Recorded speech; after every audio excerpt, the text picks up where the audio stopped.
আসসালামু আলাইকুম ইতিনাস unique family, কেমন আছেন সবাই? আজকে একটা স্পেশাল রেসিপি নিয়ে আসলাম। আমার আম্মুর হাতের মুড়ো ঘন্টটা দারুণ হয়, সবাই অনেক পছন্দ করে, যেই খায়। তো আজকে ভাবলাম যে সেই রেসিপিটা একটু রেখেও দেওয়া হবে আমার ভিডিওর মাধ্যমে, যে কোনো সময় দেখা যাবে, আর আপনারাও দেখলেন, শেয়ার করলাম আপনাদের সাথে। তো চলেন শুরু করা যাক। প্রথমে পেঁয়াজ ভেজে নিতে হবে ভালো করে একটু, তার মধ্যে গরম মশলা, তেজপাতা সব কিছু দিয়ে ভালোভাবে ভেজে নিতে হবে। পেঁয়াজটা লাল লাল হয়ে আসলে এর ভিতরে দিয়ে দিতে হবে, তার ভিতরে দিয়ে দিতে হবে ধনিয়া গুঁড়া, হলুদ গুঁড়া, মরিচের গুঁড়া আর পেঁয়াজ বাটা। তার সাথে দিতে হবে আদা রসুন বাটা আর লবণ। ও হ্যাঁ, সেই সাথে দিতে হবে একটু জিরা বাটা।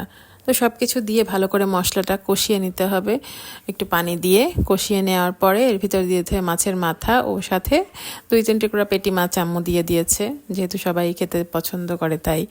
তো ভালো করে মাথাটা দিয়ে কষিয়ে ভালোভাবে নাড়াচাড়া করে ওর মধ্যে একটু পানি দিতে হবে, দিয়ে আবার কষাতে হবে।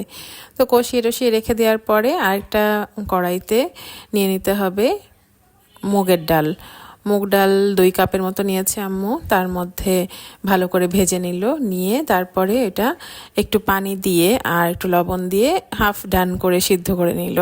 তো নেওয়ার পরে তারপরে ওই ডাল সিদ্ধটা পানি সহই ওই কষানো মাছের